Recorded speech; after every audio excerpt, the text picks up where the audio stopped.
Suivez le journal avec STM Transport Voyageurs. Une nouvelle façon de voyager.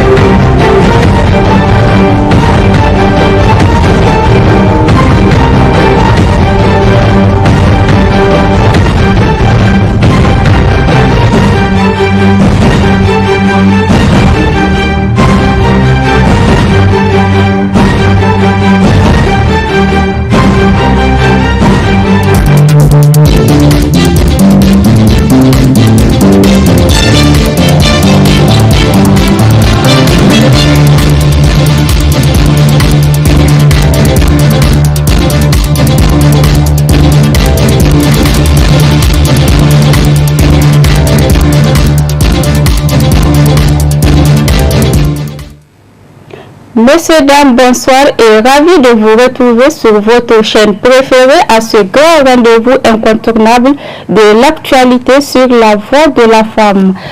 Nous ouvrons cette édition avec la cérémonie de lancement des activités rentrant dans le cadre de la célébration de la Journée internationale de la jeune fille sous le thème national Génération numérique, notre génération. C'était ce matin au Palais de Congrès de Niamey sous le haut patronage des ministres de la promotion de la femme et de la protection de l'enfant. Mamadou Issoufou était sur les images de Abdel Nasser Abdou pour ce compte rendu. Célébrée le 11 octobre de chaque année, depuis 2012, la Journée internationale de la jeune fille a été consacrée pour parler des difficultés particulières auxquelles font face les jeunes filles et les adolescentes. Des difficultés liées notamment à leurs conditions d'enfants et de personnes de type féminin. Cette année, la Journée internationale de la jeune fille est placée sous le thème « Génération numérique, notre génération ». Un thème aussi pertinent car les nouvelles technologies de l'information et la communication constituent un secteur important pour la révolution numérique, a affirmé la ministre de la Promotion de la Femme et de la Protection de l'Enfant. C'est un secteur qui, sans nul doute, crée une ouverture d'esprit chez les jeunes en général et les jeunes filles en particulier en vue de leur participation au développement. Il crée également des opportunités d'accès des jeunes au marché du travail. Cependant, la génération de l'utilisation des nouvelles technologies de l'éducation et de la communication représente un défi pour les questions sécuritaires liées à la cybercriminalité. Pour ce faire, les jeunes filles doivent s'organiser en conséquence pour une utilisation rationnelle des nouvelles technologies de l'information et de la communication afin de tirer le meilleur profit. Pour le représentant du gouverneur de la région de Niamey, cette journée permet aux jeunes filles de s'impliquer davantage dans le plaidoyer en faveur de leurs droits. Au Niger, comme dans tous les pays du monde, les nouvelles technologies de l'information et de la communication constituent un secteur important pour la révolution numérique, ce qui crée une ouverture d'esprit chez les jeunes filles. En créant des opportunités d'accès au marché du travail afin de participer au développement du pays, ce qui est parfaitement en adéquation avec le noble programme du Renaissance Acte 3. Quant aux représentants résidents de l'UNICEF au Niger et celui des plans internationaux, ils ont réaffirmé leur engagement à agir en faveur des femmes en général et de la jeune fille en particulier. Des structures de jeunes, la Journée internationale de la jeune fille est une opportunité de mobilisation internationale en faveur de la réalisation des droits des filles dans le monde, afin d'attirer l'attention des garants de droits sur les discriminations dont sont particulièrement victimes les filles. Pourtant, elles peuvent et doivent elles-mêmes être actrices de leur propre développement. À l'occasion de la célébration de l'édition 2021 de la Journée internationale de la jeune fille, nous donnons l'opportunité aux filles de se faire entendre, de réclamer leurs droits et de faire éclore leur plein potentiel. La pandémie a de ce fait accéléré les plateformes numériques ainsi que les plateformes d'apprentissage et de connexion. Elle a permis de mettre en évidence les différentes réalités numériques auxquelles les populations les garçons, mais surtout les filles sont confrontées. Les jeunes filles nigériennes ont des talents inestimables. Et quand on leur en offre l'opportunité, elles se libèrent et font des choses incroyables. En 2020, au plus fort moment de la Covid, l'UNICEF a voulu donner la parole aux sans-voix. Ces sans-voix, ce sont les adolescentes. Elles ont réalisé une mini-série en 5 épisodes, une mini-série intitulée « Surmonter la Covid-19 ». L'État du Niger doit pour sa part mettre tous les moyens nécessaires pour assurer une meilleure éducation et l'épanouissement de la jeune fille au Niger. Cela fait d'ailleurs partie des priorités des autorités actuelles qui ont fait de l'éducation leur cheval de bataille. Car conscient du fait qu'une fille éduquée, c'est une famille épanouie et c'est une nation développée. Restons toujours dans le cadre de la célébration de la Journée internationale de la jeune fille. Elles sont de plus en plus nombreuses, ces jeunes filles et jeunes femmes qui s'intéressent au métier du numérique. Le studio Kalangu est allé à la rencontre d'une d'entre elles, Abdou Aliyo Cherifotou. Étudiante dans ce domaine, elle a déjà une application à son actif. Elle était au micro du studio Kalangu. C'est un ami qui m'a demandé de lui faire une application pour pouvoir gérer son entreprise. C'est une application de gestion de stock et de facturation. C'est-à-dire une application qui a pour but de gérer le stock d'une entreprise, plus précisément une petite entreprise. Donc on peut gérer le stock, donc ajouter des nouveaux produits. Vraiment, c'est un plaisir pour moi déjà d'être une des filles, des rares filles qui prennent comme ambition de faire de l'informatique et surtout à ce moment où on juge que l'informatique c'est pour les hommes, alors que je peux dire que c'est même plus pratique pour une femme parce que tu peux rester à la maison et coder sans pour autant te rendre au service ou bien. Donc tu peux gérer ton travail et la maison vraiment.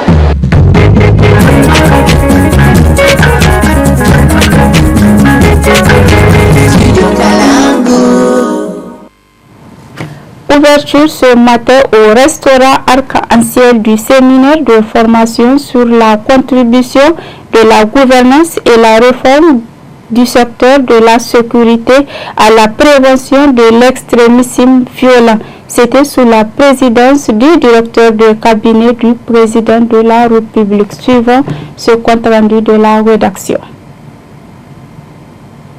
Appuyer les institutions de défense et de sécurité dans l'amélioration du contrôle interne est le programme assigné depuis 2014 par le Centre de Genève pour la gouvernance du secteur de sécurité DECAF, d'où le lieu de cette formation organisée par ce dit centre en collaboration avec le Centre national des études stratégiques et de sécurité CNES. À l'ouverture de cette formation, le coordonnateur de DECAF Niger espère que cette formation est la meilleure occasion d'expérimenter les outils pratiques pour mieux comprendre les causes profondes et déclencheurs de l'insécurité et de l'extrémisme violent, un phénomène qui prend de plus en plus de l'ampleur. Madame Liliane Alapini, représentante résidente de la CEDEAO au Niger, s'est apaisantie sur les points sur lesquels l'accent sera mis durant la formation. La cérémonie qui nous réunit ce matin est d'une importance capitale car elle mettra l'accent 5 jours durant sur les aspects préventifs de l'extrémisme violent en mettant en lien la gouvernance sécuritaire qui cadre parfaitement avec la volonté et la vision des chefs d'État et de gouvernement de la CEDEAO, ainsi que la volonté des peuples qui est celle d'avoir un espace sécurisé à l'abri de toute menace permettant la libre circulation des personnes et de leurs biens. La réalisation de cet objectif exige un engagement résolu et sans faille de tous les États membres, mais aussi de tous les partenaires techniques et financiers afin de créer des synergies entre les activités des États au niveau national, régional et international.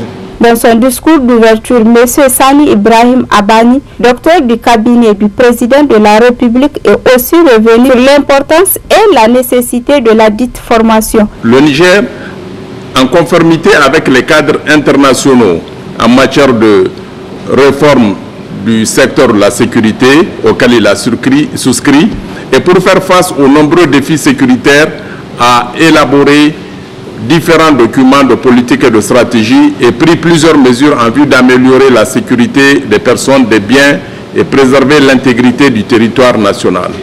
Il s'agit du PDS, de la politique nationale des frontières, de la stratégie nationale de sécurité intérieure, de la stratégie nationale de prévention de la radicalisation et de l'extrémisme violent, pour ne citer que celle-là. Ces efforts appréciables ont permis à notre pays, sous les impulsions du président de la République, son Excellence M. Mohamed Bazoum, de maintenir et cultiver une sécurité et une stabilité relevées et saluées par tous les partenaires, tant bilatéraux que multilatéraux. Cependant, tout comme de nombreux pays engagés dans un processus de RSS, les défis suivants restent à relever pour pérenniser les acquis et parvenir à une sécurité humaine durable.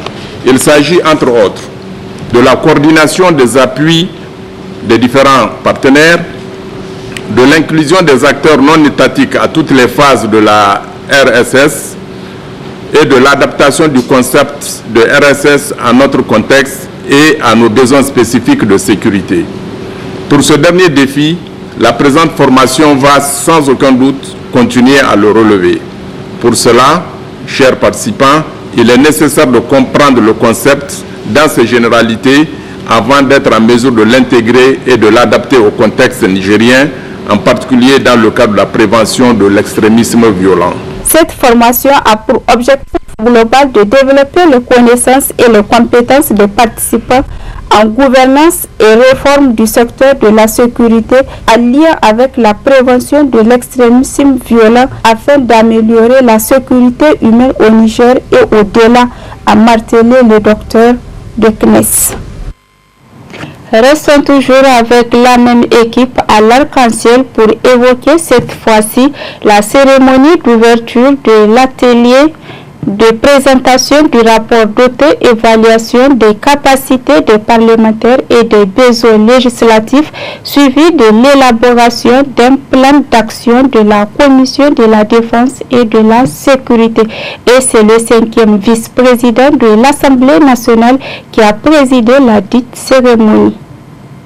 Ouvert ce lundi 11 octobre 2021 pour une période de 4 jours, cet atelier organisé par le Centre pour la gouvernance du secteur de la sécurité, DECAF, et la Commission de la défense et de la sécurité de l'Assemblée nationale du Niger vise à approfondir les réflexions sur le secret défense, gestion des ressources et d'élaboration d'un plan d'action de la Commission défense et sécurité de l'Assemblée nationale. Dans son mot de bienvenue à l'occasion, le président de la Commission de défense et de la sécurité s'est appesanti sur le partenariat des CAF et la Commission sécurité. Il vous souviendra que le 4 juin 2021, nous étions séparés à l'hôtel Ténéré de Niamey lors du premier atelier organisé par le Centre pour la gouvernance du secteur de la sécurité générale des CAF à l'intention des députés de la nouvelle législature. Ainsi, le présent atelier en est la suite logique. C'est donc l'occasion pour moi d'exprimer à DECAF la profonde gratitude des collègues députés pour le partenariat fructueux qui existe, qu'il entretient depuis 2015 avec notre commission. Au demeurant, comme le temps s'y prête encore, vous me permettrez de remercier très sincèrement Monsieur et Madame Joël Ruth Mourant, coordinatrice des projets Division Afrique subsaharienne de DECAF Genève, pour les efforts inestimables déployés dans le cadre du partenariat avec en Suisse le renforcement des capacités en faveur de notre commission.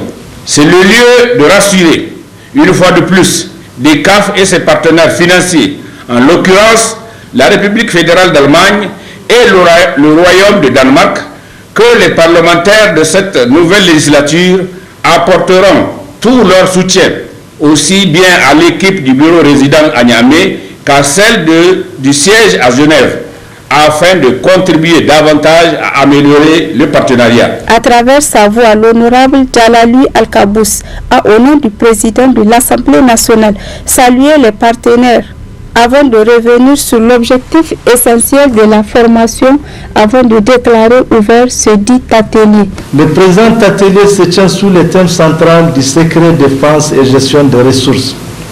Cette question du secret défense a été de plus récurrente lors des précédents ateliers organisés par le Centre pour la gouvernance du secteur de la sécurité et constitue le principal aspect sur lequel il sera urgent pour nous de légiférer afin de permettre aux députés d'avoir accès à plus d'informations pour exercer pleinement un meilleur contrôle budgétaire sur le secteur de la défense. C'est le lieu de relever l'objectif essentiel de cet atelier et d'offrir une plateforme propice à une réflexion approfondie sur les questions de gouvernance de la sécurité dans le contexte géopolitique actuel. Il est donc indéniable que l'objectif de la planification stratégique et opérationnelle permettra aux membres de la Commission de la défense et de la sécurité de travailler selon un plan qui guide la définition de la mise en œuvre de leurs activités conformément à un chronogramme qu'ils auront à établir conséquemment. Cet atelier qui s'étend sur une période de 4 jours va outiller davantage les parlementaires de la Commission de la défense et de sécurité afin de travailler dans un cadre idéal sur le secret de la défense et la gestion des ressources. Dans cette édition, élection ce matin au siège de la Commission nationale des droits humains du bureau de la dite institution à l'issue des votes, Mati El Moussa a été élu président et Madame Kako Fatima sa vice-présidente. Je vous propose de suivre un extrait prononcé par le nouveau président à l'occasion. Puisque nous sommes dans un temple de droit, la commission s'appelle Commission nationale des droits humains. Donc nous sommes les premiers défenseurs des droits dans ce pays, à ce titre. Et c'est pour cette raison que je salue aussi le choix qu'ils ont fait, et en toute responsabilité, et que je les félicite pour la participation, en tout cas au scrutin. À l'endroit de mon jeune frère, je salue votre courage. Vous avez eu 3 voix sur 9, ce n'est pas rien. Je vous félicite en tout cas pour ça. Et à l'endroit de tous les autres commissaires, je voudrais, comme le doyen d'âge l'a dit tout à l'heure, vous rassurer que nous travaillerons, Inch'Allah, en toute symbiose, en toute fraternité.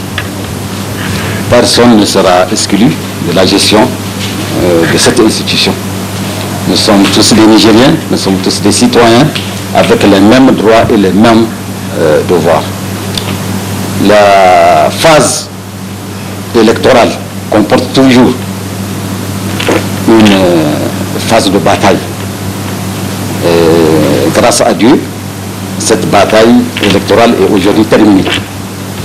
Donc je m'appelle à la bonne volonté, à la conscience de tous les commissaires pour que tous ensemble, nous nous mettons au service du Niger et de son peuple. Parce que c'est à son nom que nous sommes aujourd'hui élus. C'est à son nom que nous occupons aujourd'hui les fauteuils que nous sommes en train d'occuper. Donc c'est un appel à l'union, à l'unité et à la cohésion au niveau de la commission. Le vote est terminé aujourd'hui. Nous sommes maintenant tous les mêmes et nous devrons regarder dans la même direction. À l'endroit du doyen d'âge qui a brillamment présidé les opérations, je lui présente mes félicitations puisqu'il a pu les faire aboutir à des mains de maître et lui dire aussi que lui témoignons aussi toute notre reconnaissance.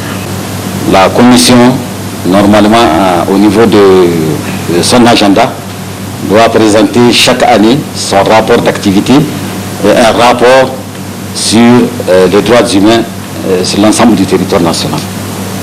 Donc nous sommes en octobre. Si vous voyez, donc, on n'a que octobre, novembre et décembre.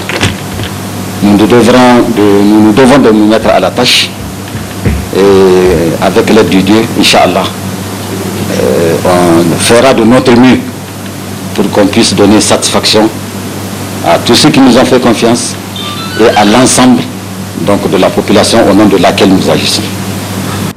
Célébration hier 10 octobre 2021 de la Journée mondiale de la santé mentale.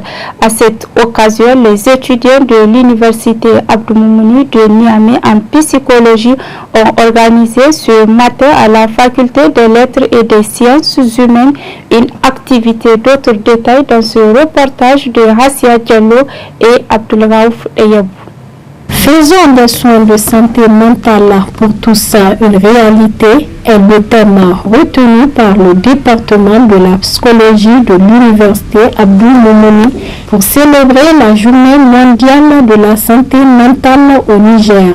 Cette journée est l'occasion de sensibiliser l'opinion publique sur les questions de santé mentale et mobiliser les énergies en faveur de la santé mentale. Près de 2 ans, depuis le début de la pandémie de la maladie du coronavirus, de nombreuses personnes sont confrontées à l'isolement, à l'anxiété ou à la dépression.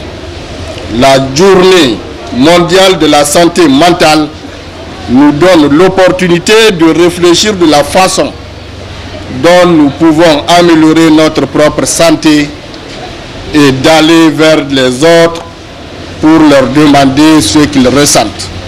Cette année, le thème de campagne retenu est « Faisons des soins de santé mentale pour tous une réalité ».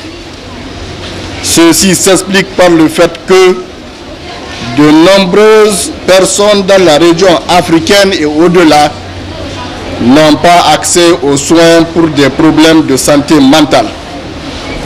Dans l'ensemble, le manque d'investissement et des moyens des pays à fournir aux populations les soins et services de santé mentale adéquats qu'il est incroyablement difficile de garantir l'accès aux soins. Peu de progrès ont été réalisés en ce qui concerne les dépenses publiques consacrées à la santé mentale, ce qui rend difficile l'atteinte de la plupart des objectifs en matière de santé mentale fixés pour 2020 dans la majorité des pays de la région.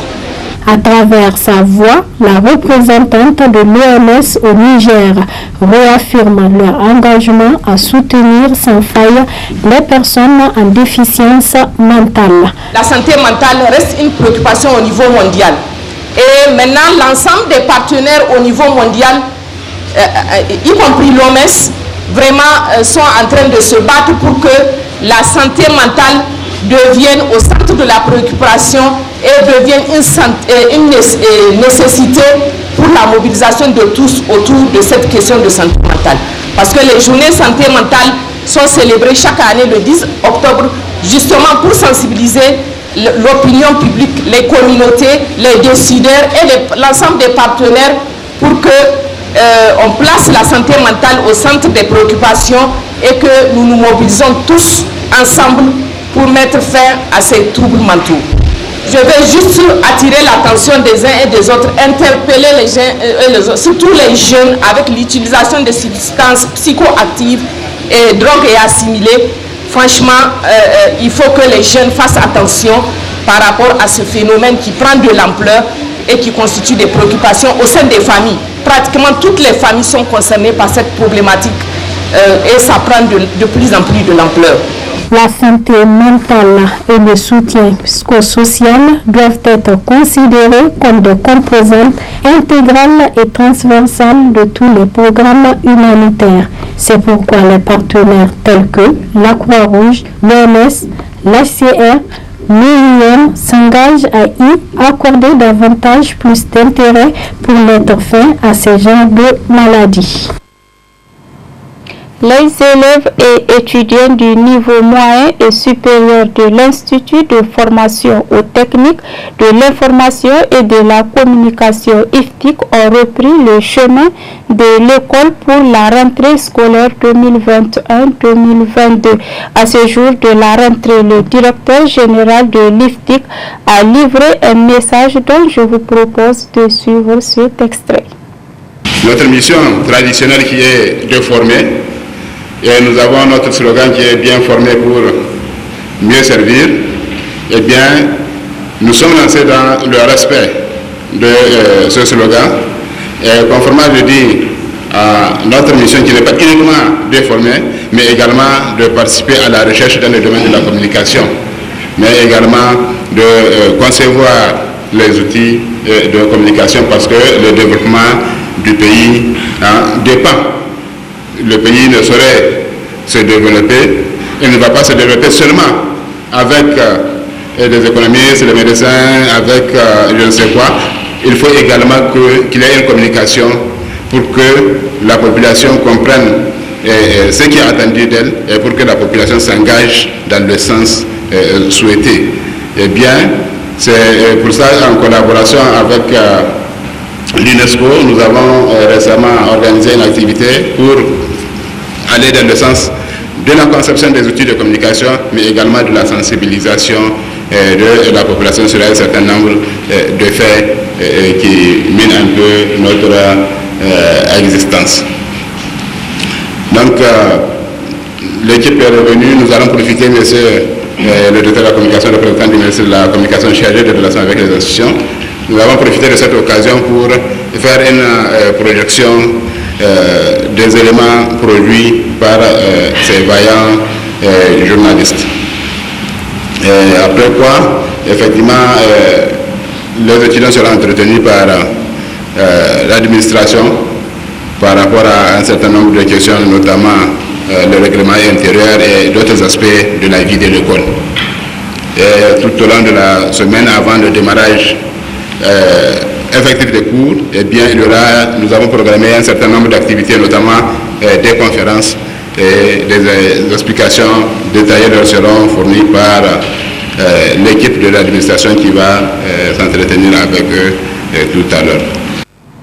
Le stade municipal de Niamey a servi de cadre le samedi dernier à une grande compétition de football communément appelée Tournoi des vacances ou Coupe du Président. Un grand tournoi qui a opposé RCL de Lazare et Tonnerre de Goudel en phase de finale. Le compte rendu est signé Alouma Massani et Kantama Ibrahim.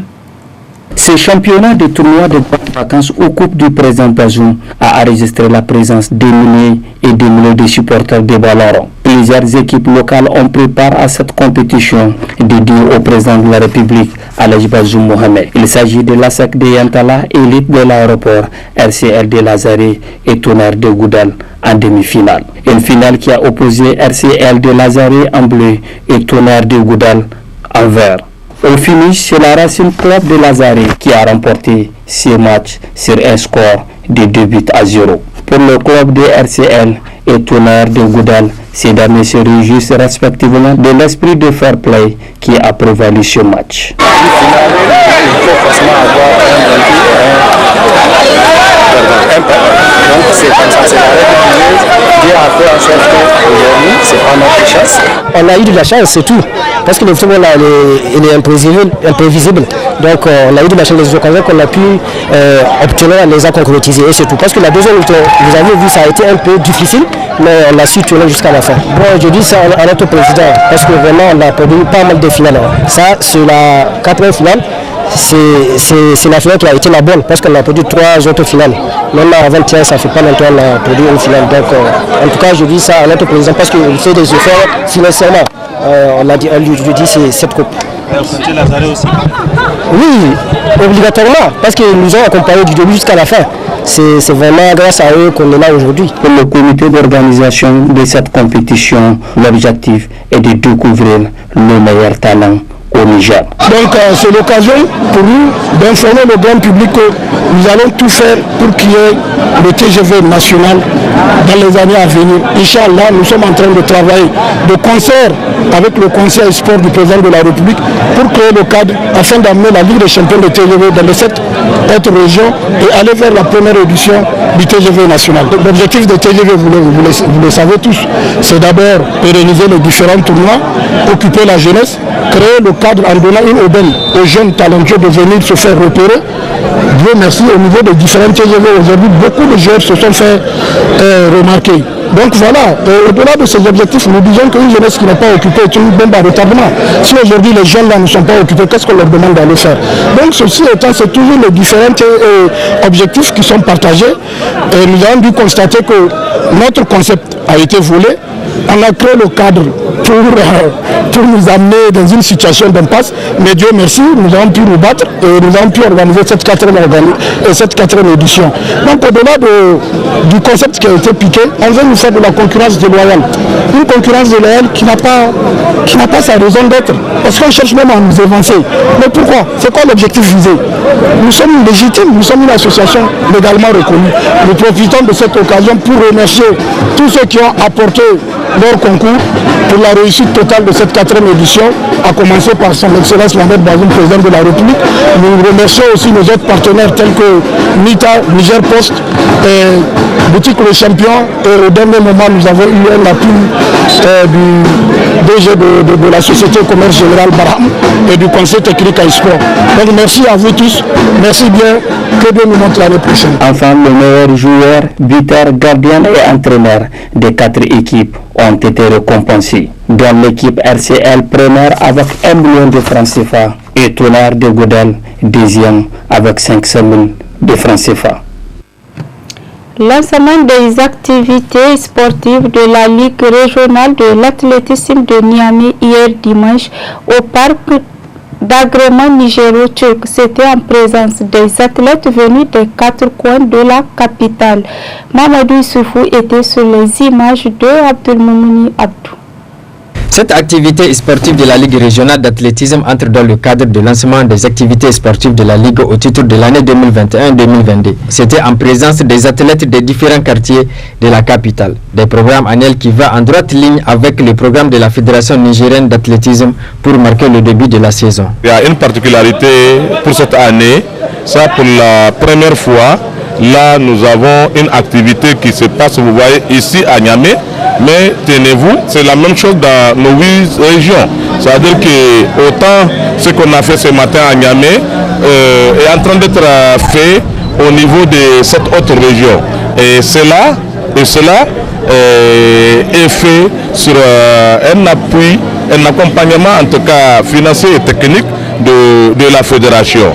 C'est la fédération en fait dans son programme qui a initié cette journée, qui a retenu cette date pour le lancement des activités et qui a instruit ces 8 ligues régionales pour que chacune organise une activité de ce genre pour marquer le début de la saison. Parce que cette année, le thème phare des activités serait est placé sous les signes de la détection des jeunes. Nous allons essayer, en tout cas sous la direction de notre fédération, dans les 8 régions, comme je l'ai dit, du pays, d'essayer d'aller vers les plus jeunes, aller les chercher dans les écoles, même dans les marchés, organiser des activités autour de ces jeunes-là, parce que voyez-vous, on peut considérer que nous avons quelques petits retards en sport en général, nous ici, par rapport aux autres pays, mais surtout aussi en athlétisme bien sûr. Nous avons des records aujourd'hui, c'est vrai, nous avons des performances qui sont honorables, qui sont loin de nous faire rougir, mais je vous assure qu'avec cette nouvelle vision que la nouvelle équipe dirigeante de l'athlétisme vient de nous insuffler, on pense qu'on va pouvoir amener quelques changements dans la pratique de l'athlétisme au Niger, Inch'Allah. Cette activité de la Ligue régionale Niamey d'athlétisme est une occasion pour découvrir les meilleurs talents pour la promotion d'athlétisme au Niger. Et c'est sur cette page sportive que se referme cette édition d'information. Au nom de toutes les équipes, je vous remercie de votre aimable attention. Bonsoir.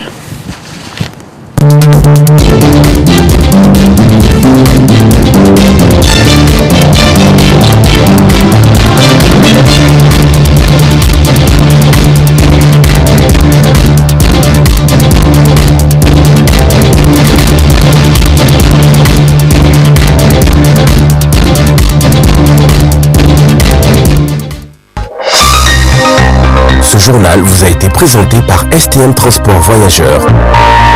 Une nouvelle façon de voyager.